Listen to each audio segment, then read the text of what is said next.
What's going on, y'all? It's AC, and today we are in tune with CU Imagery.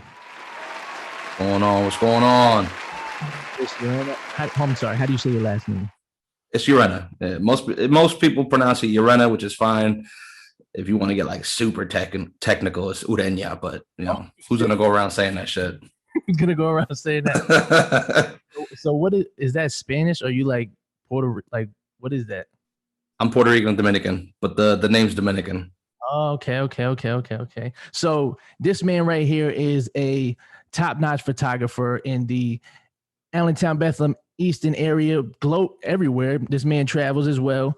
And you can check out some of his work. Is amazing. And we'll get into that where you can find him at and everything. But today we got him on here, you know what I'm saying? And we're going to learn more about him. And he got a podcast we'll talk about as well. So let's just start in the beginning, Chris. When you started with the camera, we'll start there.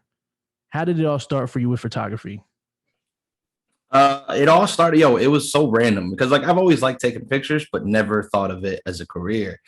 And then one time we were living in Jersey, me and my wife at the time we were living in Jersey, and she I was going through random jobs where like rent a center, just some random shit just here and there. And then I found a job taking pictures of babies. It was called, I think it was like R365 or something like that. I hated it. I hated the job. Because the manager sucked. But like 2 weeks into the job, I really liked taking pictures. So I went ahead, took a $3,000 loan, bought a camera and all types of different gear, and just kind of went from there. Wow. So just randomly, you just said, I'm gonna just do this job here with them, and then it just came something that you love doing. Yeah. So like I was just like, it's just a regular job, whatever. Like it's gonna pay the bills, and then I actually really started enjoying taking pictures. And then when I got my own equipment and started doing my own thing, started taking pictures of families, couples, and doing weddings and things like that. Like I started to get like this really big love for it. Wow. And then I do notice that about you is you really do everything, like everything that you can, you know what I'm saying, get your hands on and figure out you'd like to do. Like kind of explain that. What gives you this drive to be a jack of all trades and literally everything? Like you do everything. I'm a hands-on person. I went to college. That's where I met my wife. We went to college. I dropped out because it wasn't for me. I can't apply books to anything else, but anything hands-on I can do. Oh. And I don't know, like as I start doing different things, I really like them and I want to, explore into that world. And once I start really liking something, I start going all in. Right.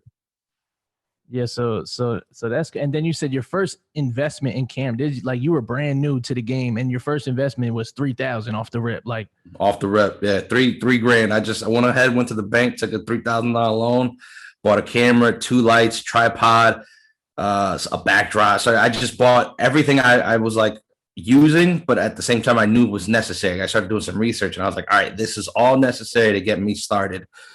It wasn't, but I thought it was. But yeah, I took a $3,000 investment, jumped into the game. Wow, because a lot of people are scared to even invest $300 into get. So to start off like that, I mean, did you know you were gonna become this great photographer, or you just said 3,000, let's just try it out? I was pretty much just like if I don't make my money back, I don't make my money back. We're gonna see what happens. I saw the money that the company was making. I thought at the time, I was like, man, these people are charging wild prices, which when I reflect back, they're not. But it was just naive me who didn't know anything about the photography world. Right. And I mean, that's with anything, because a lot of people think that this is something that me and Ty were talking about the other day, is people would never know the price. People always say, oh, it's too expensive. Oh, it's too expensive. Instead of like inquiring and figuring out, okay, that's a reasonable price. Now it's like, you just know that if you're going to inquire on that service, that's that price range for it. Mm-hmm. Yeah. I mean, that just comes to it's funny because like with photography, it comes down mostly to personal taste. I always tell people, choose who you like, don't choose who you can afford, because if you could only afford it, but you don't like the work, trust me, you're not gonna like your pictures on the end of it. Right.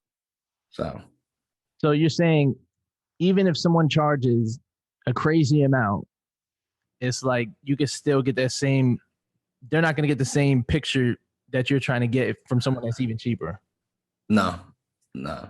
It ranges. So like the best example I can use, my cousin is a photographer. He's a portrait photographer in New York City. He does a lot of like female portraits and things like that. And his packages start at 1,300 and then go up from there. Wow. I'm not up there. Yeah, no, like my I'm not up there, but I also can't produce what he produces.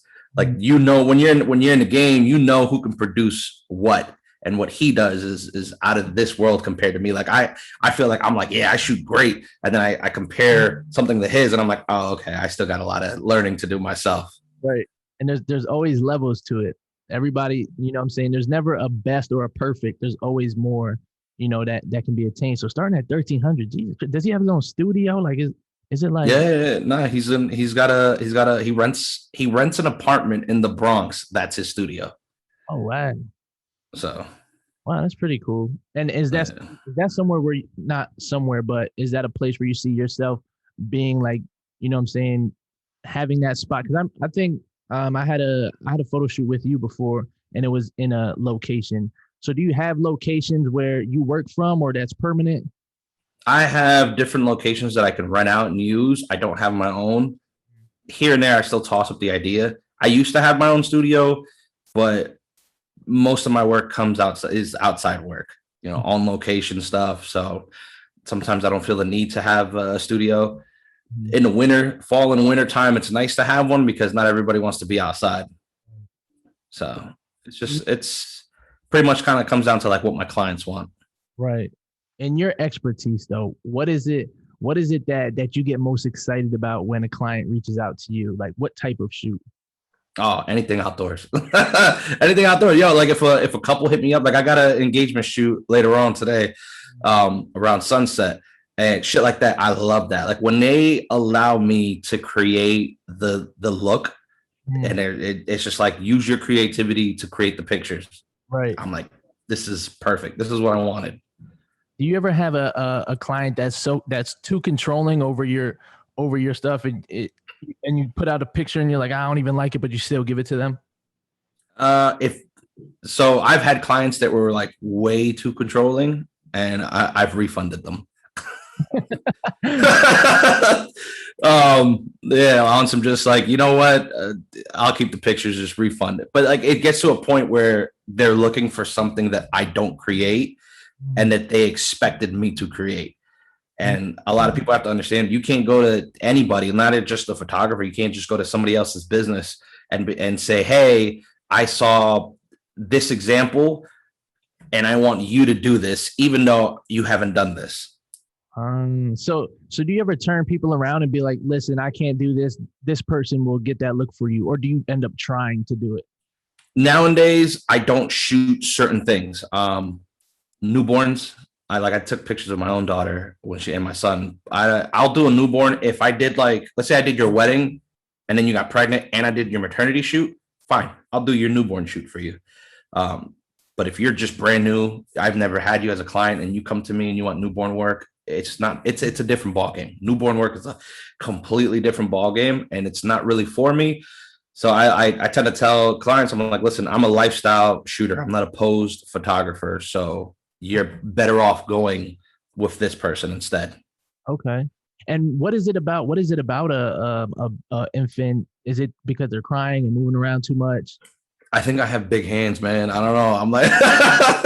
I'm like, even with my own kids, I'm like, I'm afraid to shape them and mold them and put them in the positions that you're supposed to put them in.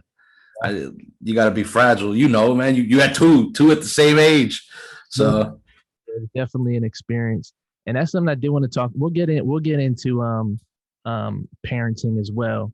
But so your photography, at this point in your career, where do you see yourself taking it to the next level? Like so you started out off the rip very fully invested, and I just always see you getting more gadgets too.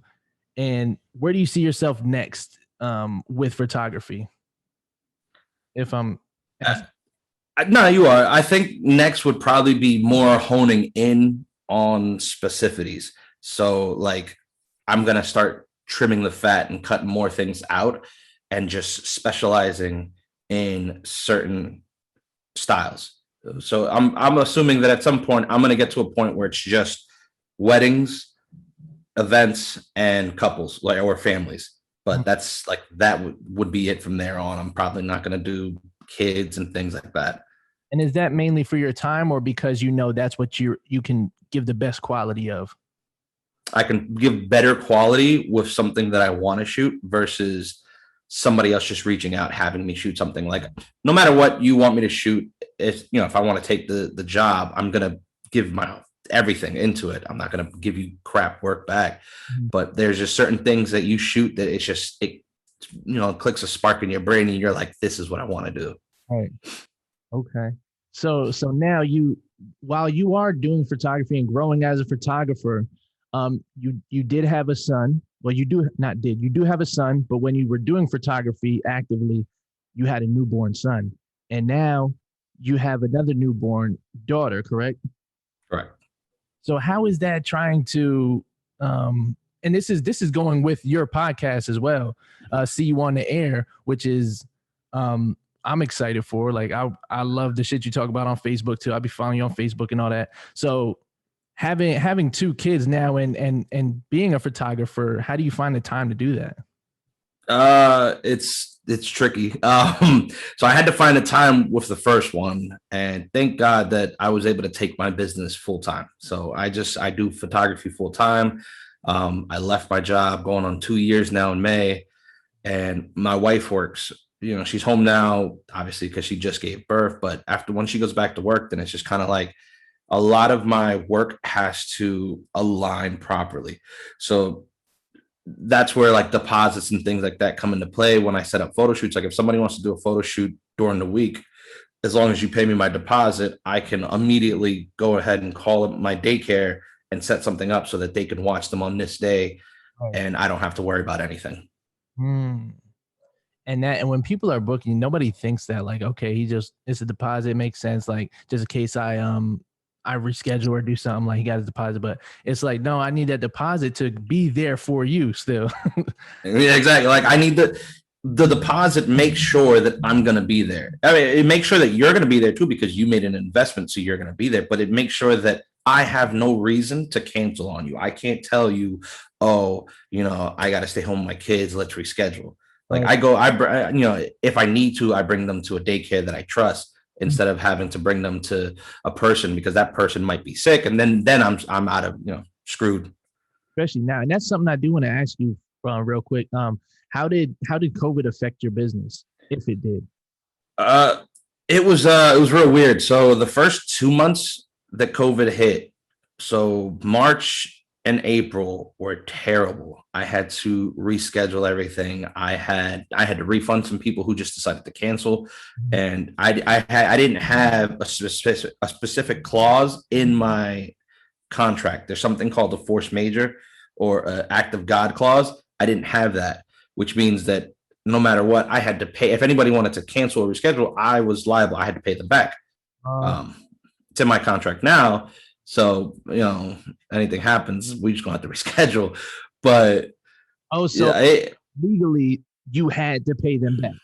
Yeah, if they wanted, like, legally, if I was like, no, I'm not paying you back, and they wanted to take the legal route, I would have lost in court, and I would have had to pay them back. And I don't want to do that. I'm not a dick. I try to listen to everybody's concerns and problems, and for the most part, I made everything work. I think there was only like 2 weddings that I had to cancel and pay them their deposit back. So March and April were a pretty big hit. And then everybody started getting unemployment around May. And good God almighty, money, they were just booking shoots and booking weddings. And it was May and June were probably the most profitable month I've had doing photography in 7 years. Wow. That's big. And because people had extra money, and it's a lot of people that were getting the money too also still had jobs. So like, one of them, I was getting that money while I was still had a job, not the PUA, but I'm talking about like the stimulus too. I don't know why. that was just extra money too. Like, so you had people had the stimulus to come to you with. They had the PUA, the unemployment. People was getting a lot of money. Yeah, no, there was people throwing money left and right. It was a good time because nobody was haggling. Like, I don't haggle with people, but I always have people who jump in my inbox and I'm like, yeah, these are my set packages. And they're like, oh, well, can you do something for this price? No. Right. During that gap of time, there's people I was like, yeah, these are my sessions. It starts at this price. And they're like, all right, cool. What's the deposit? Yeah. So, but when that, I know I'm jumping all over the place here. But when the COVID did start and everything, it's like to your character, the first thing, not the first thing, but what you did was you started making like things for masks for people in the front lines and everything. Yeah. It was mostly my wife. She's occupational therapy assistant. So she's she works in the rehab department of different facilities, and she had to go to work. There was no ifs, ands, or buts. She was just like a nurse. You got to be in the work. And she had asked me if I could make a mask for her. And I was just like, yeah, I have a 3D printer. That's fine. I got you. And then as everything had canceled and slowed down on my end for photography, I was like, I need to keep busy. I need to do something. And then I saw people looking everywhere on Facebook. Everybody was like, I need masks. I need masks. I need masks. And I was just like, all right, cool. Here's what I'll do. I'm going to make masks, but I'm only making masks for healthcare professionals because I only have one machine. I can only do so much. And all in all, I was able to supply over 500 masks. Wow. I'm sorry, go ahead. It was ran off of the donations of everybody else. Like, I put in my own money at first to buy some of the plastic, the PLA to make the mask, and then like the shield, the plastic that goes over the face. So I put in I think like $100 of my own money up front just to make some of those. And then I didn't ask for donations. I said, if you want to donate, you can. Otherwise, I'm coming out of pocket myself. And it is what it is. I was going to do it no matter what. But people were very generous, and they donated. Some people donated so much that I was able to get a second machine and put out production even faster. Wow. And that was 500. That was 500 masks made like for healthcare workers for free. Yeah. You didn't have to pay for them. Yep. Yeah. And there was a bunch I was making for offices. Like, my mother-in-law works at St. Luke's, and they were like once a week I was giving her like 25 masks to give back to like her employee or her coworkers and everybody else. Wow. And that's your time. I'm sure that takes time to do that. Yeah. I was it was around the time of Joe Exotic and all this other shit. So I was just like binging TV as I'm up there putting everything together. Wow. And having a kid at the same time. So having a kid. that goes to show where your heart is in this, with just life in general. So that's dope. When I see it now, I'm like, wow, that's dope as fuck to do that. So, because nobody's doing that. And that's what I was saying about you. Like, you be on shit. Like, once you see a demand for something, you just be on the shit. And I'd be like, damn, dude is cool. gotta be fast, man. I've taken my L's, I've taken my lumps in this game. So it's just kind of, when I see something, whether it's to help somebody or if it's to help myself, I jump on it, man. Yeah. I don't like being in the back of the class. Right. So talk about See You on the Air. What is this podcast? What is it about? And what's going on with that? Well, the podcast is going to be, eventually I'll start having guests and things like that on the air, but it's mostly just going to be kind of like how it is on Facebook, where there's a lot of talking, but more structured. I'll be talking about different things like parenting, photography, business, just relationships, friends, different things that I know that I have a good grasp on, and just have good conversations. It won't be no 3 hours long. I don't think so, but it'll be a nice podcast where people get to learn about me, and they can also learn some stuff about themselves as well. And will that be? Is it like, because you said like Facebook? Is it like on Facebook Live, or is it like pre-recorded episodes? I'm going to do pre-recorded. I'm going to put them on YouTube and on Facebook. The reason I haven't done so yet is because I have like the intro that I made. you need a specific license for drone footage. I don't have that license. And if I put that shit on Facebook or YouTube, the FAA will hit me up looking for, looking for their cut. So I'm like, all right, let me redo the whole thing, get the drone footage out of there, and then we'll go from there. And I knew about that whole, like, there's drone restrictions in certain areas. I didn't know that until one of my artists had a video shoot with Tim with We Live TV, and they had to switch the whole location. I'm like, why was it there? And then he said because he got the license or whatever, and it tells him he's not allowed to fly in that area. Mm-hmm. Like, well, that's crazy. Yeah, it's like that, man. So like I have a recreational license that I think it was like only $5 from the FAA. I can fly my drone. I can take pictures. I can't take pictures if I'm on a photo shoot. I can't sell my photos, and I cannot put anything on YouTube if I plan on monetizing my channel, because once my channel is monetized, I'm making money off of drone footage that's technically not legal, from the FAA. Is that for secure, like just in case somebody's in that area and didn't want to be on camera or something? No, that's just Uncle Sam wanting his cut. Right. Literally on anything. That's crazy. So no, I seen the intro. That shit was fire. Like, so basically just waiting on getting things uncleared on that end, and then that's just the way I am. I don't like putting things out half-assed. Yeah. I once I start going into things, I'm like, all right, I need to do this properly. So I'm like, I need the intro the way that I want the intro, and then I'll start getting into it. Right. Sometimes it sounds ridiculous. I know, like, some people are like, well, just don't worry about the footage now. Just start getting into your podcast and introduce the footage. And I'm like, nah, man, if I'm gonna get into this, I want to get into it right. Right. Yeah, because first impression is everything, and that's with anything you do. Once when it's brought to your attention, it's either you're gonna like it or not. That's up.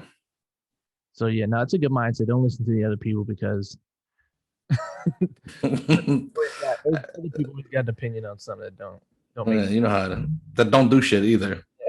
They're not here with the podcast or camera, and they're just like, oh, just put it out. Like, bro, you don't do shit. What are you talking about? You don't do shit at all. So so we were talking about parenting and stuff like that. So let me ask you, we did talk about doing business with did you ever run into any issues where it's like, I know you said you had daycare. So let me give you an example, because I don't know how to ask this question. I just want to give you an example. So with me and Ty, it's like, we don't have a babysitter, daycare, or anything. We don't really trust nothing right now. So it's like, if I want to do something, it's like I have to get a certain window. Did you ever have to get a certain scheduling down with your wife, and like, okay, like this day I'm gonna do this day I'm gonna do this? Like, how do you work that out? I know you said that you get a daycare, but how do you plan that out with your wife? So what I'll say is there were times during like the middle of the beginning of the pandemic. Yeah. The daycare was closed. Right. So we had nobody to go to. Yeah. And so there were times that I did a shoot where I had to take my son with me. Yeah. So I put him in his stroller, and like, I would let them know ahead of time. I'm like, hey, listen, I'm sorry, I don't have a sitter. I don't want to cancel. He's cool in his stroller. He's not a problem. We'll get through the shoot. And I did that 4 times, and he was cool the whole time. He never was he never cried. And I was thank God, bro. I was like, damn, please don't embarrass me, bro. Let's just do the shoot and go home. So how old was he at this point? He turned 2 in June last year. So it was like 2 years old. He was, entering that terrible 2 stage, but he's not a terrible kid. Like, he's not a bad kid. Like, all these people are like, oh, terrible twos. Here and there at home, he don't want to listen too much, but when we go outside, he's cool. How do you feel about that? Other people that had kids telling me, like, saying like how kids are supposed to be or how they are going to be just because how their kid was? This is wrong, false. It gets me upset sometimes, because like, they'll tell you things, they try to project what happened to them onto you. Yeah. And it's like, number one, not all kids are the same. Number 2, like, and I don't want this to come off as like fucked up or anything like that, but kids are raised in a different household. Yep. My son here, he's raised with me and my wife. He gets love, he gets attention. He doesn't. I'm not like facing my phone while he's trying to talk to me. Like I interact with him. He's gonna behave different than a single mom who has to work and comes home tired and doesn't really want to show her son attention like that. And So I that's think that's where like some kids, my bad. I think that's where like some kids just like they interact differently because they just want an interaction. Mhm. And sometimes the best way that they can find an interaction is misbehave. Yep. Because you know what, they know once when you start yelling and screaming, you have to tend to them. Like there's no ignoring that. And Yeah. that is a big problem. Like a lot of parents do just throw the phone in their kid's face or just ignore their kid with having their phone in their face. It's tough these days because everything's on your phone, but I mean, yeah, It, it's really a it's problem. hard. Yeah, no, it's a problem. I don't. We have a tablet from that I didn't even buy. My in-laws bought him a tablet, and when they bought it for him, I was like, I even gave him the side eye. I was like, come on, man, why you buying him a tablet? But we let him use it like once a week, maybe twice a week here and there, hour or two, and then I take that shit away. I'm like, bro, I don't want him to get his face stuck in. I don't want guests to come over and then he's just facing the tablet. Like my brothers come over or my wife's brother comes over. I don't want him to neglect his own family because he wants to be playing games on his iPad. Because the kids don't have really much social interaction that I had, maybe you had growing up. We didn't have these technology things to distract us. So, like you said, when your brother and family come over, everyone's social because that's how we grew up. But the Yeah. kids nowadays, you go a lot of people's house, and the kids either on the game or on their phone, TikTok dancing and stuff. Oh man, that's the worst. Yeah. Get that shit out of here.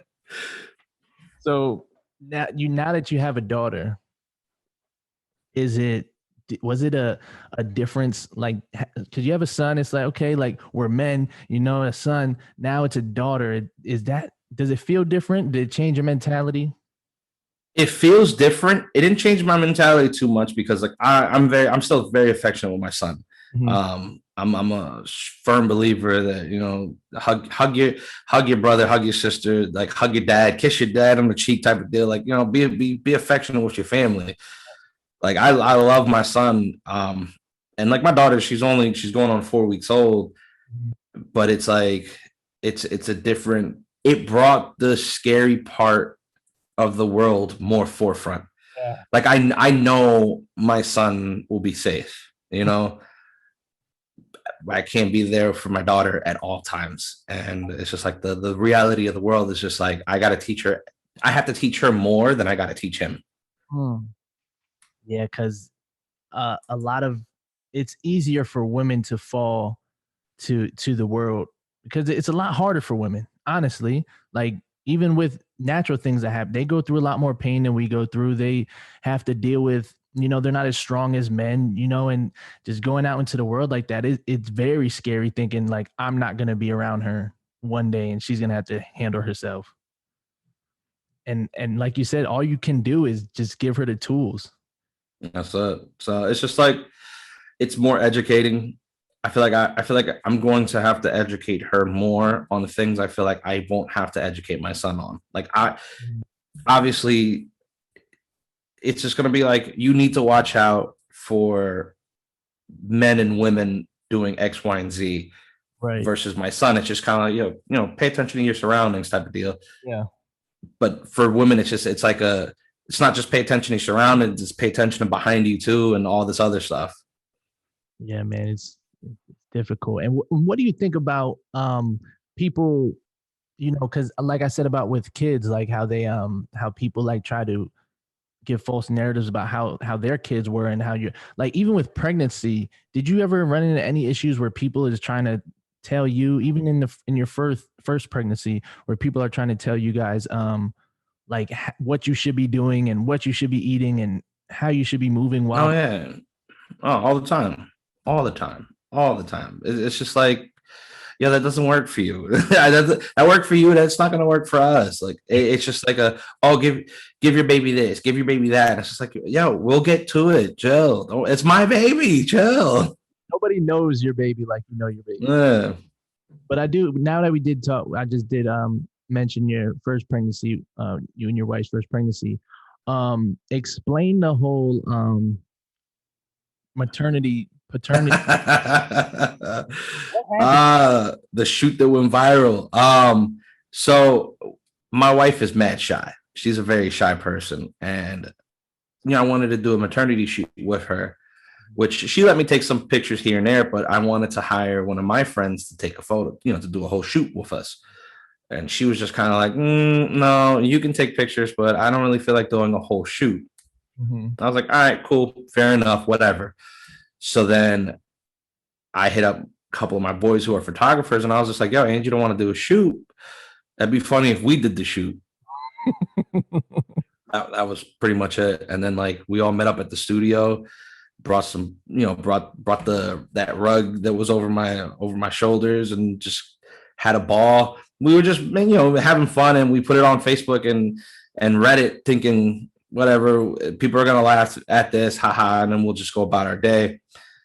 On Reddit, bro, the next morning my email was blowing up. There was people from every news outlet that you can think of reaching out to me to release the story. Mm-hmm. And it was on fire on Reddit. I think it was over 50,000 upvotes. And so on Facebook it wasn't doing much, but over on Reddit it reached all over the world. That's so, and I was like, oh, this is wild. So when we agreed to lease it out to Unilad, they ended up making a story about it. They made a video, they put it out on their Facebook page with a couple million likes, and that shit it spread even further. And the craziest part about it is yeah, you did it, but you were hitting them looks, you was your face, hey, man, it was all there. You can't be a photographer without knowing some poses, man. It was no fucking way. I used the knowledge that I had. I was just doing the thing.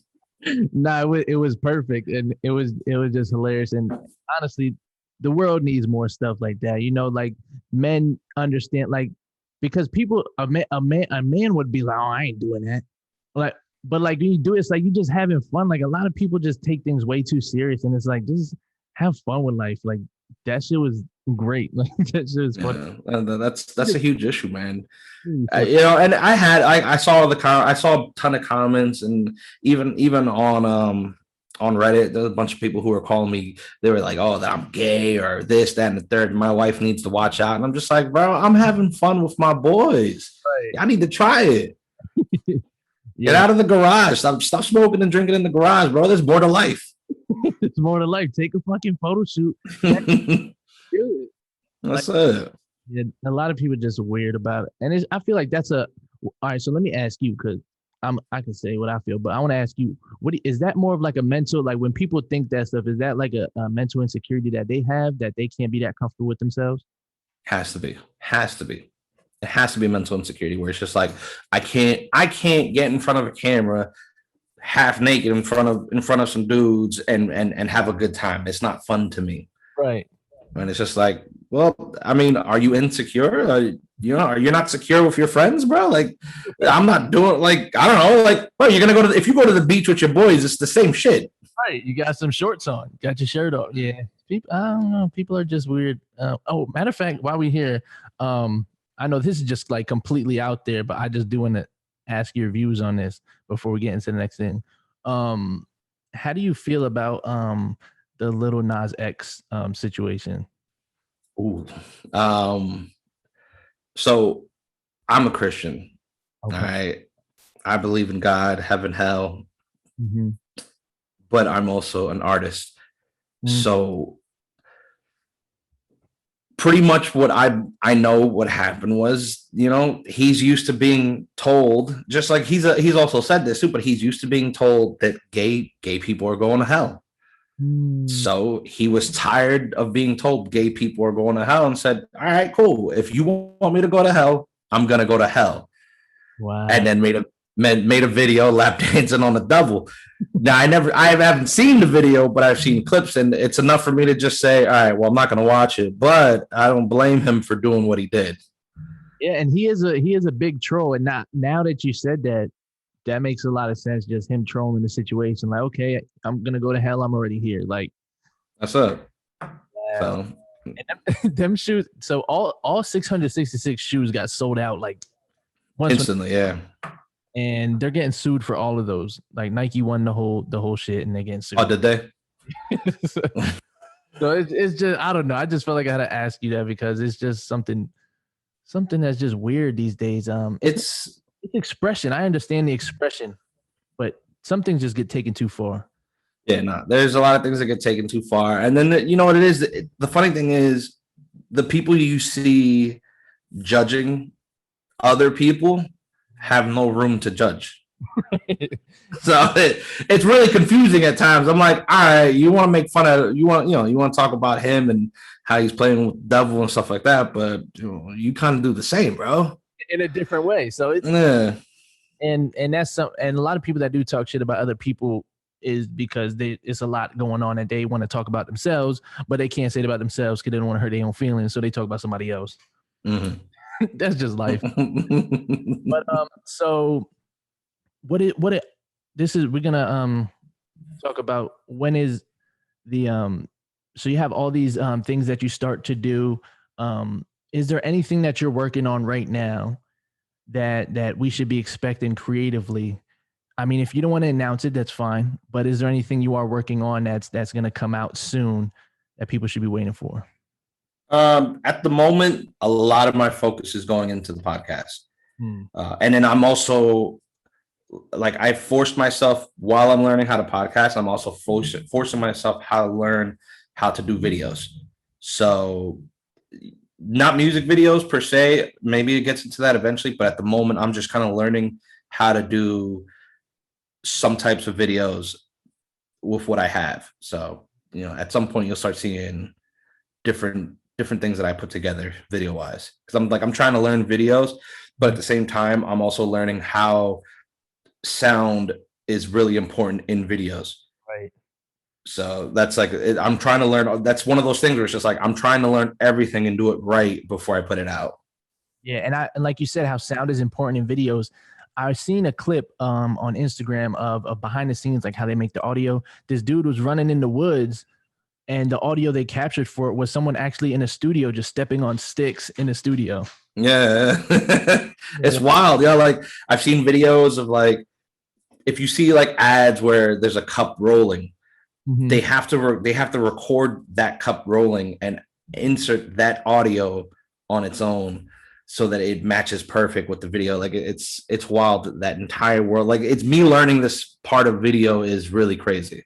It's so much deeper. Like anything is deeper than what we see it as. Like you said with video, like even car doors that close, that's not the real car door that closes. It's just a sound effect they throw in there. Like is crazy. But yeah, now that's dope that you're getting in the video. So when you do what's that called? When you do weddings and shit like that, do you do any videos now? No, I hire somebody to do that. Like if my client wants video, I point them in the direction of somebody who I have like a package with. And I'm like, if you want videos, this is who I trust to do videos, and you'll save X amount by working with both of us. So now you just better have the whole package. Yeah, well, we'll see. Okay. There's a photographer who does something called hybrid weddings, and he shoots weddings and video all in one, same camera. The videos I've seen from him, wild. So it's just a whole learning process. If I can learn something like that, then I cut out the middleman per se. That's a lot of work though. All on one camera. Yeah, he probably got. Yeah. So we got See You Imagery. We got See You on the Air, and we're just gonna leave off with this. When is the podcast gonna drop? No later than 2 weeks. It would be nice if I can get, my birthday's coming up on Monday on the 5th. It'd be nice if I can get it out by then. It's hard trying to get video because I want to get myself on the other side of the camera. But it's hard to get somebody to record me doing anything. Yeah.